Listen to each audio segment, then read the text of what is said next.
TJ with another Decktech. One more day before my contest closes, so one of you will be winning a trio of Gate Crash packs, which I'll be doing the draw for tomorrow. A lot of great ideas, but what I've decided I'm going to do is,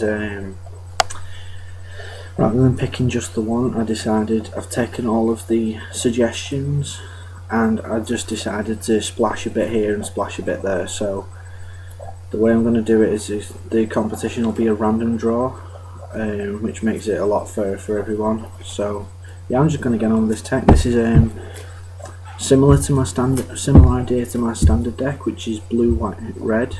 This is it, but in Delver form for modern. So yeah, I'll just get cracking with it. So we're running 4 Delver Secrets, the All-Star, which either eats removal or just stays on the field beating face on the turn 2 flip, which is just awesome. 4 Snapcaster Mages, again, speaks for itself. Flashback all the spot removal, great even just as a chump block with flash. Just an awesome addition. 4 Step Links. With the landfall ability, which gets +2/+2, they can get really big really quickly, and especially with the fetch lands, which gives it obviously a +4/+4 each turn. The only problem is that it's not a stay ability like a flip Delver is, so you're having to pay quite a bit of life over time to keep these pumped up. And then we're running 3 Geist of Saint Traft. So the hexproof in modern, really relevant. Big swinger, low mana cost, just an absolute house in every format that he's played in.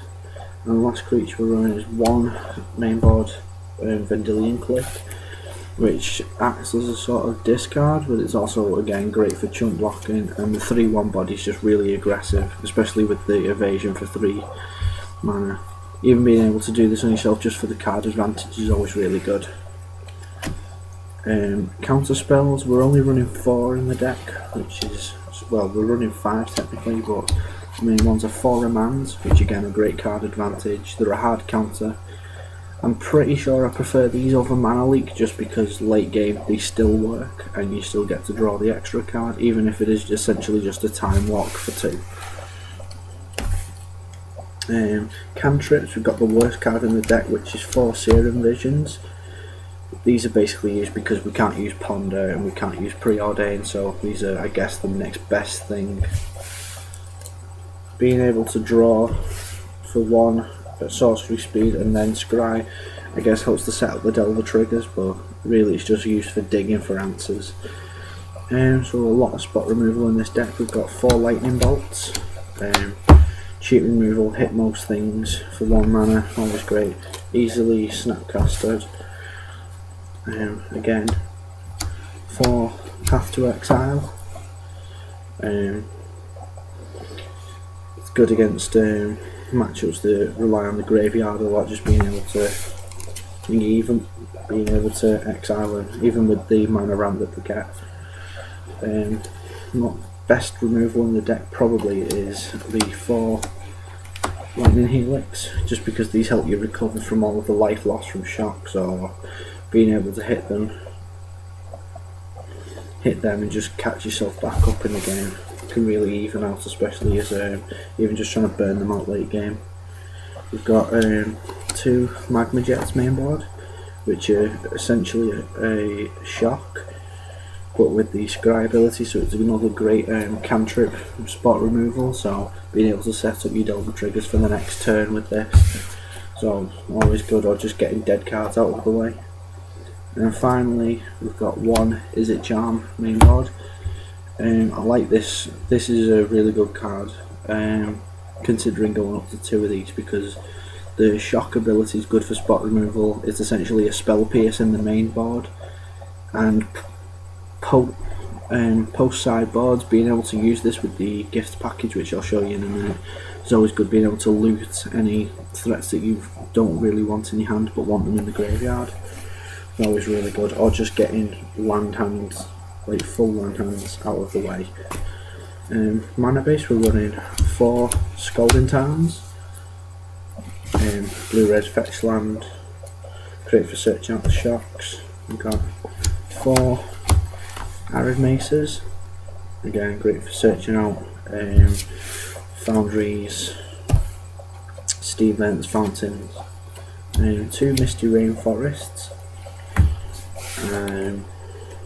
we got 2 Marsh Flats. The deck's got 12 fetches in it, so a lot of shuffling involved in this deck, but well worth it for the just for thinning out the deck. The actual deck itself only has 9 mana sources in it, which are 2 Hallowed Fountain, 2 Steam Vents,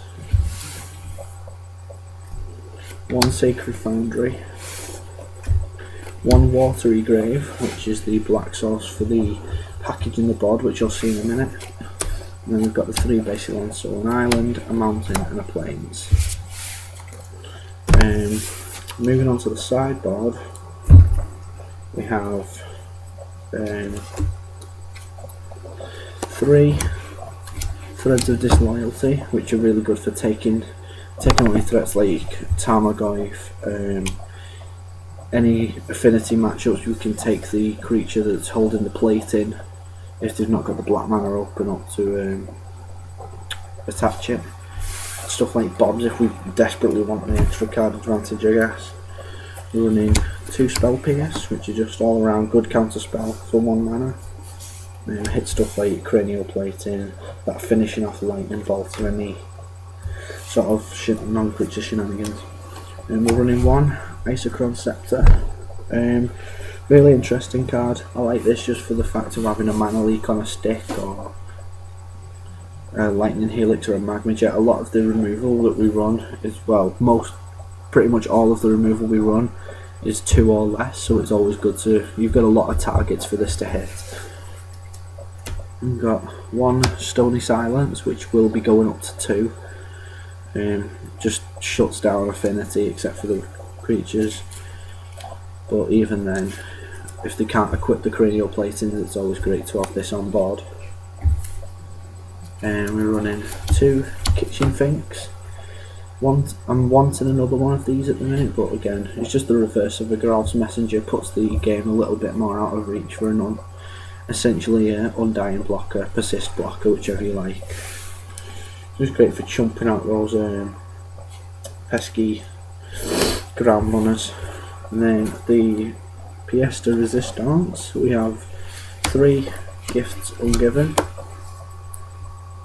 And these are really good for the people that, if anyone doesn't know, it says search your library for 4 cards with different names, and then your target opponent chooses 2 of them, and those 2 go to the graveyard and you put the other 2 in your hand. The interesting thing with this is the synergy with Unburial Rite and a big fat creature is because it's a hidden zone, you can choose not to reveal, so you can choose not to find the other 2, so you can choose to just have 2 go to the graveyard. So what we would do is at the end of the turn, Gifts Ungiven, and then go and find ourselves an Unburial Rite, and one of these 2, an Elish Norn or an Iona, Shield of Emeria. Because the opponent has to dump these 2 in the graveyard at the end of their turn, you're all set up and ready to reanimate in your own turn. So Elish Norn, just great for shutting down a lot of aggro decks, affinity, a lot of Jund as well, like just weakens the threat sufficiently. And Iona's great against the monocoloured decks like goblins and any kind of like, even like Storm, just to get rid of the red ramp mana and stuff. But yeah, that's pretty much it. If you guys have got any advice for me, what you think of the deck, just post down below. I'm always happy to hear it. And yeah, that's pretty much it, guys. Thanks.